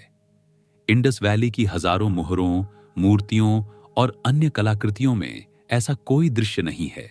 कोई राजा दुश्मन को मार रहा हो, कोई सेना जीत का जश्न मना रही हो, कोई कैदी बंधे हुए हो। यह अनुपस्थिति इतनी सुसंगत है कि इसे संयोग मानना कठिन है। शस्त्रागार, आर्मरी के साक्ष्य बहुत सीमित हैं। तांबे और कांसे के हथियार जरूर मिले हैं, भाले की नोकें, तीर के फल, चाकू, लेकिन इनकी संख्या और गुणवत्ता देखकर अधिकांश पुरातत्वविदों का मानना है कि ये शिकार और व्यक्तिगत सुरक्षा के लिए थे, न कि किसी संगठित सैन्य अभियान के लिए। बड़ी तलवारें, कवच, रथ या घेराबंदी के हथियार, ऐसा कुछ नहीं मिला है। मेसोपोटामिया में इसी काल में कवच, युद्ध रथ और बड़ी सेनाएं मौजूद थीं। अब इसका क्या मतलब निकाला जाए? सबसे लोकप्रिय व्याख्या जो 20वीं सदी के मध्य से चली आ रही है, यह है कि इंडस वैली सिविलाइजेशन एक असाधारण रूप से शांतिप्रिय सभ्यता थी। इस विचार के अनुसार जहां मिस्र और मेसोपोटामिया सत्ता और हिंसा पर आधारित शासन व्यवस्थाएं थीं, वहीं इंडस वैली ने एक ऐसा समाज बनाया जो सहयोग और आम सहमति पर चलता था। इसमें युद्ध की आवश्यकता कम थी, इसलिए हथियार कम थे और विजय स्मारक नहीं बने। यह एक आकर्षक विचार है, लेकिन इसे स्वीकार करने में कुछ समस्याएं हैं। पहली बात, हथियारों की कमी का मतलब जरूरी नहीं कि युद्ध नहीं होते थे। लकड़ी के हथियार, चमड़े के कवच, ये समय के साथ नष्ट हो जाते हैं और पुरातात्विक रिकॉर्ड में नहीं बचते। दूसरी बात, मोहनजोदारो से कुछ कंकाल मिले हैं जिन पर हिंसा के निशान हैं, हालांकि इनकी संख्या बहुत कम है और इनकी डेटिंग विवादित है। तीसरी बात, कई शहरों के चारों ओर मोटी दीवारें हैं। अगर कोई खतरा ही नहीं था तो दीवारें क्यों? हालांकि यह भी संभव है कि ये दीवारें बाढ़ से सुरक्षा या सामाजिक सीमा निर्धारण के लिए थीं, न कि सैन्य सुरक्षा के लिए। कुछ विद्वानों ने यह सुझाव दिया है कि इस सभ्यता में शासन एक राजा के हाथ में नहीं, बल्कि व्यापारियों या प्रभावशाली परिवारों के एक समूह के हाथ में था। कुछ वैसा जैसे बाद के इतिहास में वेनिस या हैंसियाटिक लीग जैसे व्यापारिक गणतंत्र चले। इस सिद्धांत के समर्थक कहते हैं कि मोहरें शायद व्यापारिक पहचान थीं और जो लोग इन मोहरों के मालिक थे, व्यापारी या शिल्पकार समूह, वही शासन में भी भूमिका रखते थे। इस सिद्धांत का एक तर्क यह है कि राजतंत्र में आमतौर पर शासक अपनी सत्ता का प्रदर्शन करता है, महल, मूर्तियां, शिलालेख और विजय स्मारक इसी प्रदर्शन का हिस्सा होते हैं। इंडस वैली में इनकी अनुपस्थिति इस ओर इशारा कर सकती है कि सत्ता किसी एक व्यक्ति में केंद्रित नहीं थी, बल्कि बंटी हुई थी। जब सत्ता बंटी हो तो किसी एक व्यक्ति को महिमा मंडित करने की जरूरत नहीं होती। एक और संभावना यह है कि शासन धार्मिक नेताओं या पुरोहित वर्ग के हाथ में था, जिसे थियोक्रेसी कहते हैं। ग्रेट बाथ और अन्य सार्वजनिक संरचनाएं शायद धार्मिक अनुष्ठानों के केंद्र थीं और इन अनुष्ठानों को संचालित करने वाले लोग ही समाज के प्रमुख थे। प्रीस्ट किंग मूर्ति को इसी संदर्भ में देखा जाता है। एक ऐसा व्यक्ति जो धार्मिक और प्रशासनिक दोनों भूमिकाएं निभाता था, लेकिन इस सिद्धांत की भी अपनी कमजोरियां हैं। थियोक्रेटिक शासन में आमतौर पर बड़े मंदिर होते हैं और जैसा कि हमने देखा, इस सभ्यता में कोई बड़ा मंदिर अभी तक नहीं पहचाना गया। मेसोपोटामिया में मंदिर केंद्रित अर्थव्यवस्था थी। जिग्गुरात शहर का सबसे प्रमुख ढांचा होता था और मंदिर के पुरोहित अनाज का भंडारण और वितरण करते थे। इंडस वैली में ऐसा कोई स्पष्ट धार्मिक केंद्र नहीं दिखता। हाल के वर्षों में एक और सिद्धांत ने लोकप्रियता हासिल की है कि शायद इस सभ्यता में कोई एक केंद्रीय शासन नहीं था। इसके बजाय अलग-अलग शहरों या क्षेत्रों में अलग-अलग शासन व्यवस्थाएं रही होंगी। कहीं व्यापारी प्रभावशाली थे, कहीं पुरोहित, कहीं बुजुर्गों की पंचायत जैसी व्यवस्था। जो एक रूपता हम देखते हैं, मानकीकृत ईंटें, बाट और नगर योजना, वह शायद किसी केंद्रीय सत्ता की वजह से नहीं, बल्कि एक मजबूत सांस्कृतिक परंपरा और व्यापारिक जरूरतों की वजह से थी। जैसे आज दुनिया भर में मीट्रिक सिस्टम इस्तेमाल होता है बिना किसी एक विश्व सरकार के, शायद वैसे ही हड़प्पा कालीन मानक भी व्यावहारिकता से उभरे, न कि किसी आदेश से। यह सिद्धांत इसलिए भी दिलचस्प है क्योंकि यह बताता है कि सभ्यता और केंद्रीकृत राज्य सत्ता का हमेशा साथ होना जरूरी नहीं। हम आमतौर पर सभ्यता शब्द सुनते ही राजा, सेना और महल की कल्पना करते हैं, क्योंकि मिस्र, मेसोपोटामिया, रोम, चीन, इन सब में यही मॉडल था। लेकिन शायद इंडस वैली ने एक अलग रास्ता अपनाया। शायद यहां सभ्यता बनी किसी सम्राट की महत्वाकांक्षा से नहीं, बल्कि व्यापारियों, शिल्पकारों, किसानों और समुदायों के आपसी सहयोग से। शासन के अलावा एक और सवाल है, इस समाज में असमानता कितनी थी? क्या यहां अमीर गरीब का बड़ा अंतर था? क्या कोई जाति या वर्ग व्यवस्था थी? इसके बारे में कुछ संकेत मिलते हैं। घरों के आकार में अंतर है, कुछ घर बड़े हैं, कुछ छोटे। इससे पता चलता है कि आर्थिक असमानता जरूर थी, लेकिन जैसा कि पहले इस जिक्र हुआ, यह अंतर मिस्र या मेसोपोटामिया की तुलना में काफी कम है। कब्रों में रखी गई वस्तुओं में भी बहुत ज्यादा विषमता नहीं दिखती। कोई कब्र सोने से भरी नहीं है, जबकि दूसरी खाली हो। कुछ शोधकर्ताओं ने हड़प्पा के कब्रिस्तानों में मिले कंकालों का जैविक विश्लेषण किया है। हड्डियों से पोषण और स्वास्थ्य की स्थिति का अनुमान लगाया जा सकता है। इन अध्ययनों से पता चलता है कि कुछ लोग दूसरों से बेहतर पोषित थे और कुछ लोगों की हड्डियों पर भारी शारीरिक श्रम के निशान हैं, जबकि कुछ पर नहीं। इसका मतलब यह है कि श्रम विभाजन था। कुछ लोग शारीरिक काम करते थे, कुछ नहीं। लेकिन क्या यह विभाजन जन्म पर आधारित था, जैसे बाद की जाति व्यवस्था, या कौशल और पेशे पर आधारित? यह बताना असंभव है। हड़प्पा में अलग अलग कब्रिस्तान मिले हैं। सेमेट्री R37 और सेमेट्री H। इनमें दफनाने की शैली और साथ रखी गई वस्तुओं में अंतर है। कुछ विद्वानों ने इसे अलग अलग सामाजिक समूहों या जातीय समूहों का संकेत माना है, लेकिन यह भी हो सकता है कि ये अलग अलग समय अवधियों के कब्रिस्तान हों, न कि अलग अलग सामाजिक वर्गों के। राखी घड़ी और हड़प्पा से मिले कंकालों पर हाल के DNA अध्ययनों से कुछ जानकारी मिली है कि यह आबादी आनुवंशिक रूप से विविध थी, यानी एक ही शहर में अलग अलग जेनेटिक बैकग्राउंड्स के लोग रहते थे। लेकिन DNA से सामाजिक पदानुक्रम, सोशल हायरार्की का पता लगाना बहुत कठिन है।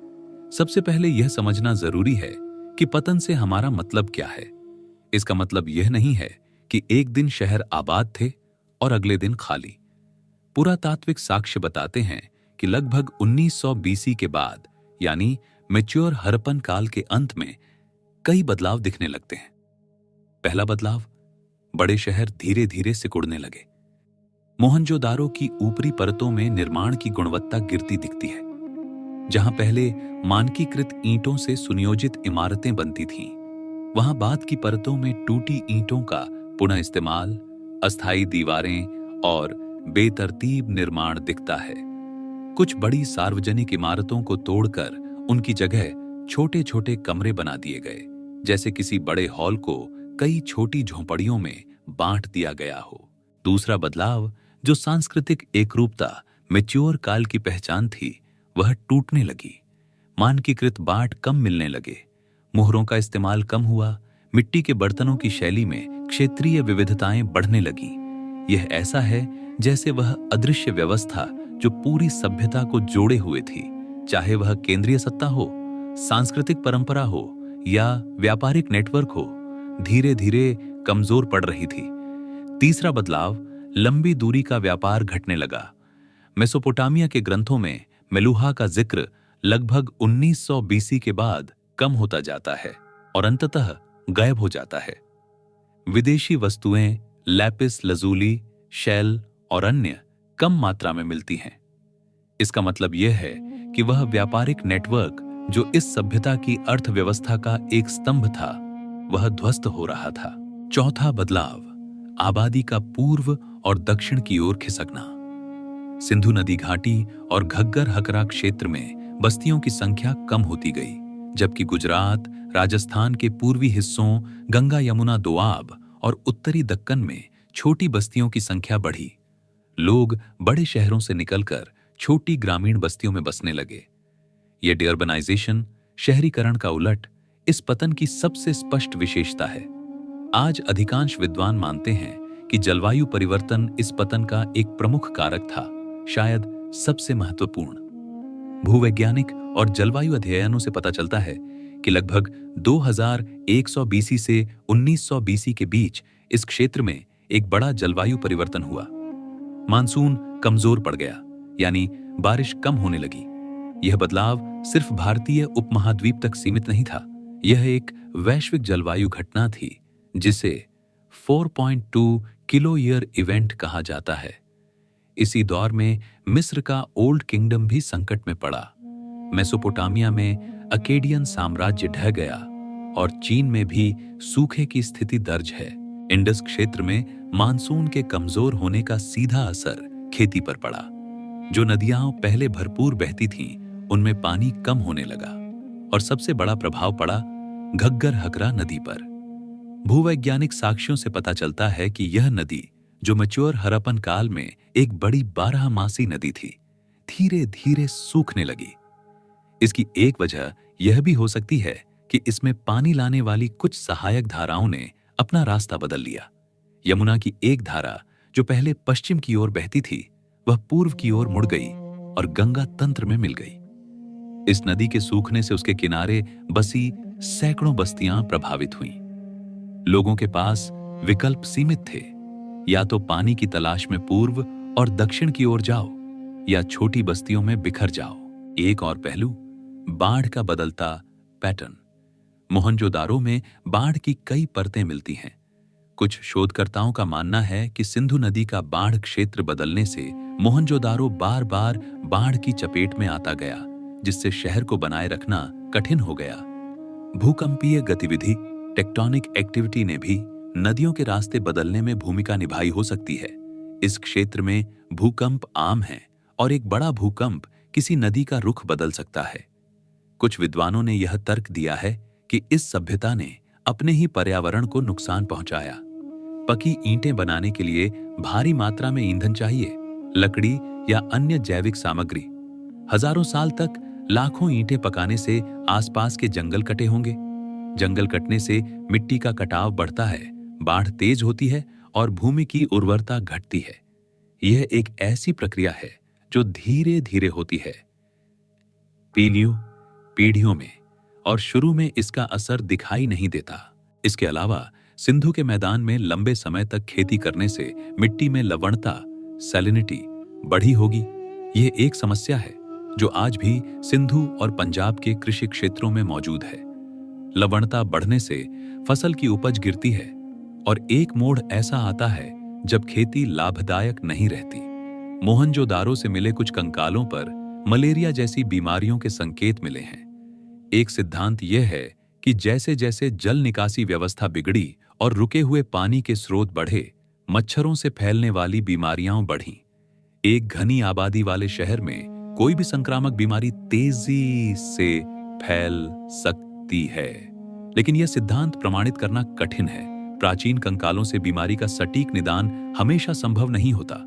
और अब हम उस विषय पर आते हैं जो इस सभ्यता के पतन से जुड़ी सबसे बड़ी और सबसे विवादित बहस है, एरियन इन्वेजन या एरियन माइग्रेशन का सवाल। एरियन इन्वेजन थ्योरी, यह सिद्धांत 19वीं सदी में प्रस्तुत किया गया था और 20वीं सदी के मध्य तक इसे व्यापक रूप से स्वीकार किया जाता था। मॉर्टिमर व्हीलर, जिन्होंने 1947 एडी के आसपास मोहनजोदारो में खुदाई की, ने इस सिद्धांत को जोरदार ढंग से प्रस्तुत किया। उनका कहना था कि मध्य एशिया से आने वाले इंडो एरियन लोगों ने इस सभ्यता पर आक्रमण किया और इसे नष्ट कर दिया। उन्होंने मोहनजोदारो से मिले कुछ कंकालों को इस हिंसा का प्रमाण बताया। ये कंकाल सड़कों और घरों में बिखरे हुए मिले थे। कुछ पर चोट के निशान थे और व्हीलर ने निष्कर्ष निकाला कि ये किसी नरसंहार के शिकार थे।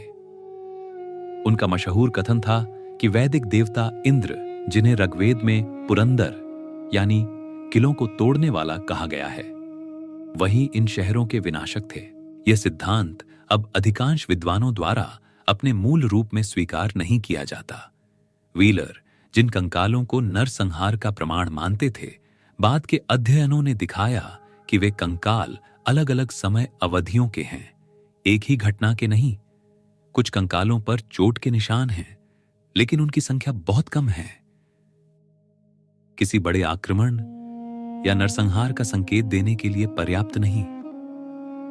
और सबसे बड़ी बात, पतन की प्रक्रिया कई 100 साल लंबी थी, जो किसी एक आक्रमण की टाइमलाइन से मेल नहीं खाती। एरियन माइग्रेशन थियरी, यह सिद्धांत इन्वेजन थियरी का एक मॉडिफाइड वर्जन है और आज पश्चिमी अकादमिक जगत में ज्यादा स्वीकृत है। इसके अनुसार इंडो एरियन भाषा बोलने वाले लोग मध्य एशिया से भारतीय उपमहाद्वीप में आए, लेकिन यह कोई अचानक सैन्य आक्रमण नहीं था, बल्कि धीरे धीरे कई पीढ़ियों में छोटे छोटे समूहों में प्रवास, माइग्रेशन हुआ। यह प्रवास लगभग 2000 से 1500 बीसी के बीच हुआ, यानी उसी दौर में जब इंडस वैली सिविलाइजेशन का पतन हो रहा था। इस सिद्धांत के समर्थक यह नहीं कहते कि इन प्रवासियों ने सभ्यता को नष्ट किया, बल्कि यह कि वे एक ऐसे क्षेत्र में आए जहां सभ्यता पहले से ही कमजोर पड़ रही थी। समय के साथ इन प्रवासियों की भाषा और संस्कृति ने स्थानीय आबादी के साथ मिलकर एक नई सांस्कृतिक व्यवस्था बनाई, जो आगे चलकर वैदिक संस्कृति के रूप में विकसित हुई। इस सिद्धांत का समर्थन कई स्रोतों से आता है। भाषा विज्ञान, इंडो यूरोपियन भाषाओं का तुलनात्मक अध्ययन, पुरातत्व, नई मृदभांड शैलियों का प्रकट होना जैसे पेंटेड ग्रे वेयर और हाल के डीएनए अध्ययन। 2019 एडी में प्रकाशित एक बड़े जेनेटिक अध्ययन ने दिखाया कि लगभग 2000 बीसी के बाद भारतीय उपमहाद्वीप की आबादी में स्टेप यानी मध्य एशियाई चरागाह क्षेत्र से आने वाली जेनेटिक एंसेस्ट्री का अनुपात बढ़ा। यह माइग्रेशन सिद्धांत के अनुरूप है, इंडिजिनस एरियन थ्योरी। इसके विपरीत कुछ भारतीय विद्वानों का मानना है कि एरियन लोग बाहर से नहीं आए, बल्कि वे इसी भूमि के मूल निवासी थे। इस सिद्धांत के अनुसार इंडो एरियन भाषाएं भारतीय उपमहाद्वीप में ही उत्पन्न हुईं और यहां से बाहर गईं, आउट ऑफ इंडिया थ्योरी। इस सिद्धांत के समर्थक इंडस वैली सिविलाइजेशन को ही वैदिक सभ्यता मानते हैं। उनका तर्क है कि ऋग्वेद में वर्णित सरस्वती नदी घग्गर हकरा है और वैदिक संस्कृति की जड़ें सीधे हड़प्पा काल में हैं। इस सिद्धांत को अंतरराष्ट्रीय अकादमिक जगत में सीमित समर्थन मिलता है। आलोचकों का कहना है कि भाषाई साक्ष्य स्पष्ट रूप से इंडो यूरोपियन भाषाओं का मूल स्थान पॉन्टिक कैस्पियन स्टेप यानी काला सागर और कैस्पियन सागर के बीच का क्षेत्र दर्शाते हैं। डीएनए अध्ययन भी स्टेप एंसेस्ट्री के भारत में आगमन की ओर इशारा करते हैं। हालांकि इस सिद्धांत के समर्थक इन अध्ययनों की कार्यप्रणाली और निष्कर्षों पर सवाल उठाते हैं। यह बहस अभी भी जारी है और इसमें अकादमिक, राजनीतिक और सांस्कृतिक पहलू आपस में गूंथे हुए हैं। इस वीडियो में हमारा उद्देश्य किसी एक पक्ष को सही या गलत ठहराना नहीं है, बल्कि सभी प्रमुख सिद्धांतों को उनके तर्कों के साथ आपके सामने रखना है, ताकि आप खुद एक इन्फॉर्म्ड ओपिनियन बना सकें। यहां एक बड़ी कैविएट रखनी जरूरी है। इनमें से अधिकांश संबंध संभावित या अनुमानित हैं, प्रमाणित नहीं। 4,500 साल का अंतर है, लिखित रिकॉर्ड नहीं है, इसलिए सीधा संबंध साबित करना कठिन है। लेकिन कुछ समानताएं इतनी स्ट्राइकिंग हैं कि उन्हें नजरअंदाज करना भी कठिन है। नगर नियोजन की परंपरा। हड़प्पा कालीन शहरों में जो ग्रिड पैटर्न, जल निकासी और सार्वजनिक स्वच्छता की अवधारणा दिखती है, वह बाद के भारतीय नगर नियोजन में भी मिलती है। कौटिल्य के अर्थशास्त्र में, जो लगभग 4वीं शताब्दी बीसी का ग्रंथ है, एक आदर्श शहर का वर्णन है जिसमें ग्रिड पैटर्न की सड़कें, जल निकासी और जोनिंग, अलग अलग कार्यों के लिए अलग अलग क्षेत्र का जिक्र है। क्या अर्थशास्त्र का यह मॉडल हड़प्पा कालीन परंपरा से प्रभावित था? यह एक रोचक संभावना है, लेकिन दोनों के बीच लगभग 2000 साल का अंतर है और सीधा संबंध स्थापित करना कठिन है। स्नान और जल की अनुष्ठानिक भूमिका। भारतीय संस्कृति में अनुष्ठानिक स्नान की जो गहरी परंपरा है, नदियों में स्नान, तीर्थ स्नान, मंदिरों के कुंड, इसकी जड़ें कई विद्वान हड़प्पा काल में देखते हैं। ग्रेट बाथ इसका सबसे प्रमुख संकेत है। बाद के भारतीय मंदिरों में जो पवित्र जलकुंड, टेम्पल टैंक्स बनाए गए, उनकी अवधारणा और ग्रेट बाथ की अवधारणा के बीच एक स्पष्ट साम्य है। हालांकि दोबारा कहूंगा, यह एक अनुमान है, सिद्ध तथ्य नहीं। पीपल का पेड़ और वृक्ष पूजा। हड़प्पा कालीन मोहरों पर पीपल के पेड़ की आकृतियां हैं और बाद के हिंदू धर्म और बौद्ध धर्म दोनों में पीपल पवित्र वृक्ष माना जाता है। बुद्ध को बोधगया में पीपल के पेड़ के नीचे ज्ञान प्राप्त हुआ। हिंदू परंपरा में पीपल की पूजा आज भी आम है। क्या यह परंपरा हड़प्पा काल से अटूट रूप से चली आ रही है? संभव है, लेकिन इसे ठोस रूप से प्रमाणित करने का कोई तरीका नहीं है। स्वस्तिक और अन्य प्रतीक। हड़प्पा कालीन मोहरों और बर्तनों पर स्वस्तिक का चिन्ह मिलता है। ये प्रतीक बाद में हिंदू, बौद्ध और जैन धर्म तीनों में शुभ चिन्ह के रूप में अपनाया गया। बेशक स्वस्तिक दुनिया की कई अन्य प्राचीन संस्कृतियों में भी मिलता है, इसलिए इसे केवल हड़प्पा से जोड़ना उचित नहीं होगा। लेकिन दक्षिण एशिया के संदर्भ में इस प्रतीक का सबसे पुराना जात इस्तेमाल हड़प्पा काल से ही है। शंख की चूड़ियां और सिंदूर। कुछ हड़प्पा कालीन स्त्री कंकालों पर शंख की चूड़ियां मिली हैं और कुछ मामलों में मांग के स्थान पर सिंदूर जैसे लाल पदार्थ के अवशेष। आज भी भारत के कई हिस्सों में विवाहित स्त्रियां शंख की चूड़ियां और सिंदूर धारण करती हैं। यह समानता अत्यंत स्ट्राइकिंग है, लेकिन कई विद्वान इसे सीधा संबंध मानने से सावधान करते हैं। 4,500 साल में कोई भी परंपरा बदल सकती है, लुप्त हो सकती है और फिर से अलग संदर्भ में उभर सकती है। खेती और पशुपालन की निरंतरता। गेहूं, जौ, कपास, तिल, ये सभी फसलें जो हड़प्पा काल में उगाई जाती थीं, आज भी इसी क्षेत्र में उगाई जाती हैं। कुबड़ वाला बैल, जेबू, जो हड़प्पा कालीन मोहरों पर सबसे ज्यादा दिखता है, आज भी दक्षिण एशिया का सबसे आम पालतू गोवंश है। बैलगाड़ी, जो हड़प्पा कालीन खिलौनों में दिखती है, 20वीं सदी तक इस क्षेत्र में परिवहन का प्रमुख साधन थी। ये जरूरी नहीं कि सांस्कृतिक निरंतरता के प्रमाण हों, ये भौगोलिक निरंतरता के प्रमाण हो सकते हैं। यानी एक ही जमीन पर रहने वाले लोग एक जैसी चीजें उगाते और पालते हैं। लेकिन फिर भी यह एक दिलचस्प थ्रेड है। बाट और माप व्यवस्था।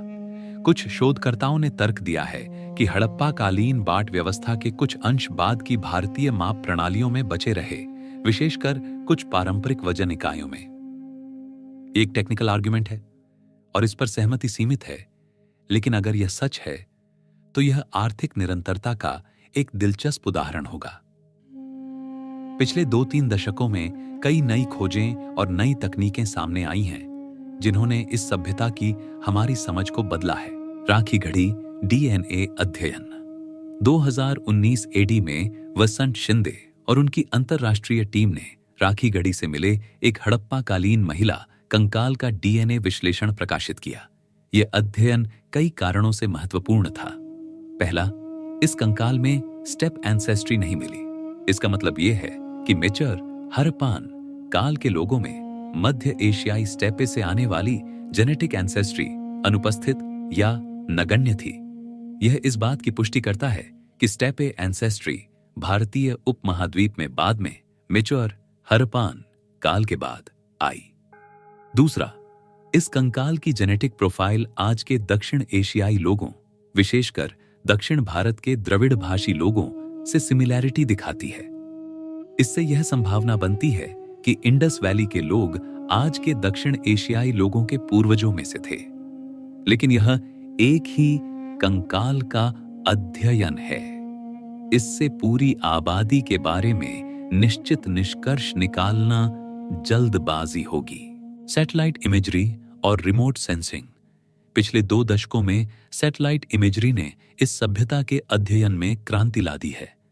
उपग्रह चित्रों से घग्गर हकरा नदी के प्राचीन मार्ग को ट्रेस किया गया है। इससे पता चला कि यह नदी वास्तव में एक बड़ी नदी थी और इसके किनारे बस्तियों का घनत्व बहुत अधिक था। रिमोट सेंसिंग से ऐसे कई स्थलों की पहचान हुई है जहां अभी तक जमीनी खुदाई नहीं हुई है। इसका मतलब यह है कि इस सभ्यता के बारे में अभी बहुत कुछ खोजा जाना बाकी है। Isotope analysis. हड्डियों और दांतों के आइसोटोप विश्लेषण से यह पता लगाया जा सकता है कि कोई व्यक्ति कहां पैदा हुआ, क्या खाता था और क्या उसने अपने जीवन में प्रवास किया। हड़प्पा और राखी घड़ी के कंकालों पर ऐसे अध्ययन किए गए हैं। इनसे पता चला है कि इन शहरों की आबादी विविध थी। कुछ लोग स्थानीय थे, कुछ दूर से आए थे। इससे यह तस्वीर उभरती है कि ये शहर विभिन्न पृष्ठभूमियों के लोगों को आकर्षित करते थे, शायद व्यापार, शिल्पकारी या रोजगार के लिए। यह किसी भी बड़े शहर की एक सामान्य विशेषता है, लेकिन प्राचीन संदर्भ में इसका वैज्ञानिक प्रमाण मिलना महत्वपूर्ण है। राखीगारही की चल रही खुदाई। राखी घड़ी में खुदाई अभी भी जारी है और हर कुछ वर्षों में नए नतीजे सामने आते हैं। इस स्थल का क्षेत्रफल कुछ अनुमानों के अनुसार मोहनजो-दारो से भी बड़ा हो सकता है, लेकिन अभी तक यहाँ की खुदाई मोहनजो-दारो या हड़प्पा जितनी व्यापक नहीं हुई है। अगर भविष्य में यहाँ बड़े पैमाने पर खुदाई होती है तो इससे इस सभ्यता की बहुत सी नई जानकारियां मिल सकती हैं। धोलावीरा का यूनेस्को दर्जा। 2021 एडी में यूनेस्को ने धोलावीरा को वर्ल्ड हेरिटेज साइट घोषित किया। यह इस सभ्यता के लिए एक महत्वपूर्ण मान्यता थी। इससे पहले सिर्फ मोहनजोदारो को यह दर्जा प्राप्त था, जो 1980 एडी में मिला था। धोलावीरा का यूनेस्को दर्जा मिलना इसलिए भी महत्वपूर्ण है क्योंकि यह भारत में स्थित पहला हड़प्पा कालीन वर्ल्ड हेरिटेज साइट है। मोहनजोदारो पाकिस्तान में है। समुद्र तटीय खोजें। गुजरात के तट पर कुछ जलमग्न संरचनाओं की खोज हुई है जो हड़प्पा कालीन हो सकती हैं। इनमें से कुछ की डेटिंग और पहचान विवादित है, लेकिन यह संभावना दिलचस्प है कि समुद्र तल बढ़ने से कुछ तटीय बस्तियां पानी के नीचे डूब गई हों। अगर ये जलमग्न स्थल वास्तव में हड़प्पा कालीन हैं, तो ये इस सभ्यता के समुद्री व्यापार और तटीय जीवन के बारे में बिल्कुल नई जानकारी दे सकते हैं।